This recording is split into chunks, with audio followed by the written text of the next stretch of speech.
Dear students, welcome our channel. இப்போ நம்ம என்ன பார்க்க போறோம்னா 12th accountsல 7th sum போட போறோம். 12th accountsல 7th sum போட போறோம். 2018 ஏப்ரல் 1 அன்று சுபா தன்னுடைய தொழிலை 1,20,000 முதல் தொழில் தொடங்கினார். அவர் முறையான கணக்கீடுகளை பராமரிக்கவில்லை.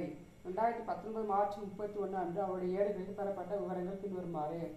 அப்போ ஏப்ரல் டு மார்ச் கணக்கு எடுத்துருக்குறாங்க. 2018 ஏப்ரல் வந்து 2019 மார்ச் வரைக்கும் அந்த 1 இயர் எப்போவுமே நான் ஃபைனான்ஷியல் இயர் வந்து ஏப்ரல் மார்ச் எடுத்து கணக்கு எடுத்துருக்காங்க. அப்போ அவர் ஏற்பட்ட விவரங்கள் எப்படி கொடுத்துருக்காங்க, 31ஆம் தேதி எப்படி இருக்குது, 2019 மார்ச் 31 பார்த்தீங்கன்னாக்கா வங்கி மேல் ஏற்பட்ட 50,000, கடனாளி வந்து 1,80,000, பிரதிபை மாறிச்சிட்டு 20,000, கணினி 30,000, இயந்திரம் 3 லட்சம், சரக்கிருப்பு 1,60,000, கடனீடு 90,000, செலுத்துக்கு மாறிச்சிட்டு 2,40,000, கைரோக்கு 60,000. அவன்கிட்ட அவர் தன்னுடைய சொந்த பையனுக்காக 30,000 எடுத்துக்கொண்டார். அவர் போட்ட முதல்ல அவர் சொந்த பையன் 30,000 எடுத்துனார். அவர் கூடுதலாக ஒரு 40,000 போட்டிருக்காரு. இப்போ என்ன கேட்டிருக்காங்க, நிலை அறிக்கையும் கண்டுபிடிக்கணும், நம்ம லாப நட்ட கணக்கு கேட்டிருக்காங்க. கடைசியில் அவருடைய லாபம் அல்லது நட்டம் கண்டறிய அப்படின்னு கொடுத்துருக்காங்க. இப்போ நம்ம நிலை அறிக்கைன்னு ஃபார்மேட் நம்ம ஏற்கனவே பார்த்தோம். பொறுப்புகள் சொத்துக்கள் அப்படின்னு சொல்லிட்டு பொறுப்புகளை வந்துருக்காங்க. பற்பல கடனீந்தோர், செலுத்துக்கள் மாற்றுச்சீட்டு, கடன்கள், அப்புறமேட்டு வங்கி மேல்வரிப்பற்று, இதெல்லாம் வந்து பொறுப்புல வரும். சொத்து அதெல்லாம் பார்த்தீங்கன்னாக்கா கை ரொக்கம், வங்கி ரொக்கம், நிலம், கட்டிடம், கணினி, இயந்திரம், மறைகலன், நற்பெயர், இதெல்லாம் வந்து சொத்து. நீங்கள் 11th நல்லா படிச்சிருப்பீங்க. இதை வச்சு கணக்கு போட போகிறோம். இப்போ பொறுப்புனா பொறுப்புகள் சைடு எழுது, சொத்துலாம் சொத்துக்கள் சைடு எழுதும். ஃபர்ஸ்ட் வந்து வங்கி மேல்வரிப்பற்று பொறுப்பு.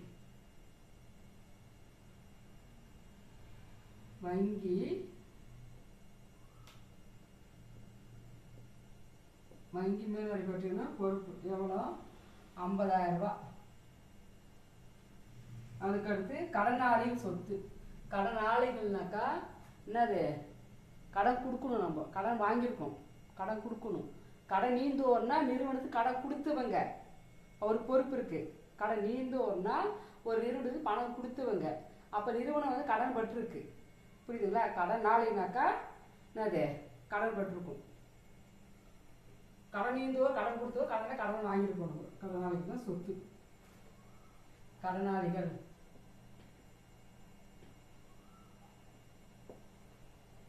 கடன் நீந்தோர்னா கடன் வாங்கியிருக்கு கொடுக்கணும், பொறுப்பு. இப்போ கடனாளிகள்னாக்கா நம்ம சொத்து. கடனாளிகள் 1,80,000. இது டவுட் வரலான்னு திருப்பி சொல்றேன். பெருதுக்கை மாற்றிச்சிட்டும் அதேதான் நமக்கு வர வேண்டியது. பெருதுக்குறை மாற்றிச்சுன்னா நம்ம நிறுவனத்துக்கு வர வேண்டிய பணம், அப்போ வந்து சொத்து. அது பெருதுக்கு மாற்றிச்சீட்டு 70,000. கணினி சொத்து 30,000. இயந்திரம் சொத்து 3 லட்சம். சரக்கிருப்பு சொத்து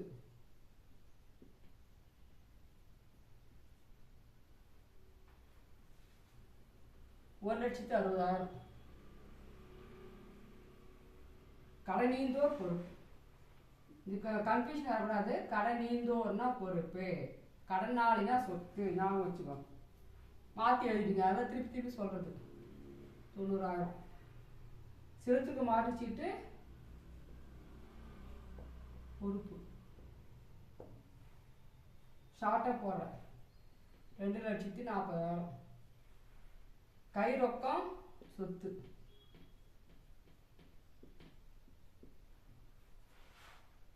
60,000. இவ்வளோதான். இப்போ இதில் கொடுத்து வருது நம்ம போட்டோம். ஏற்கனவே நான் சொல்லுறேன், பேஜ் நம்பர் 10ல் இந்த ஃபார்மெட் நிலை ஃபார்மெட் நல்லா பார்த்துங்க. இது கூட்டினா எவ்வளோ வருது பாருங்க. 2,50,000, 2,80,000, 5,80,000, 5,80,000, 6,40,000, 7,40,000, 8 லட்சம் வருது. இதே நேர்கோட்டில் எடுத்து எழுதிக்கோ.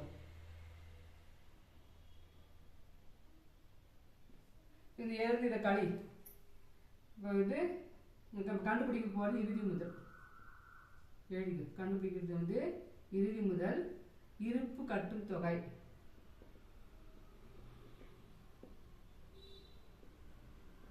இருப்பு கட்டும் தொகை எழுதுகிறேன். இந்த 8 லட்சத்தில்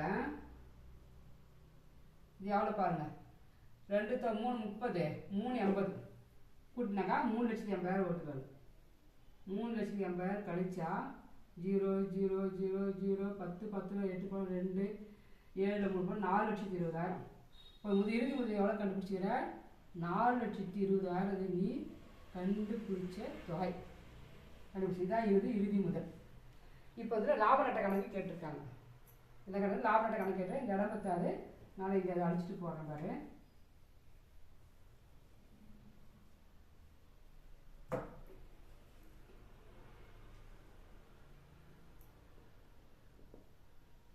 லாப நட்ட கணக்கு.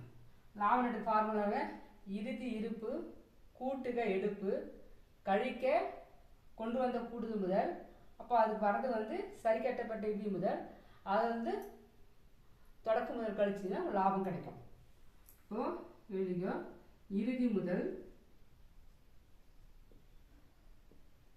நம்ம கண்டுபிடிச்சிருக்கோம் தான் 4,20,000.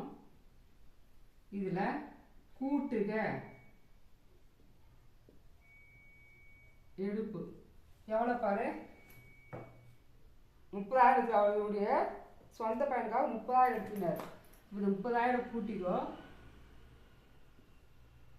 4,50,000. இதில் கழிக்க கூடுதல் முதல், கழிக்க கூடுதல் முதல் எவ்வளோ? கூடுதல் முதல் 40,000 கூடுதல் முதல் 40,000 போடுறாரு. கழிச்சிட்டுனா 4,10,000. இதுதான் சரி கட்டப்பட்ட இறுதி முதல். சரி கட்டப்பட்ட இறுதி முதல். இதில் கழிக்க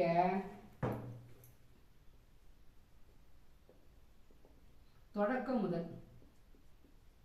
ஃபர்ஸ்ட்லேயே கொடுத்துட்டாங்க 1,20,000. எவ்வளோ? 1,20,000 கழிச்சா 0 0 0 0 11 2 9 3 1 2,90,000 லாபம். 2,90,000 லாபம். இதான் நிலை அறிக்கை, லாப நட்ட கணக்கு ரெண்டுமே போட்டிருக்கோம். ஏதாவது டவுட் இருந்தால் கேளுங்க. லைக் பண்ணுங்கள், ஷேர் பண்ணுங்கள், சப்ஸ்கிரைப் பண்ணுங்கள்.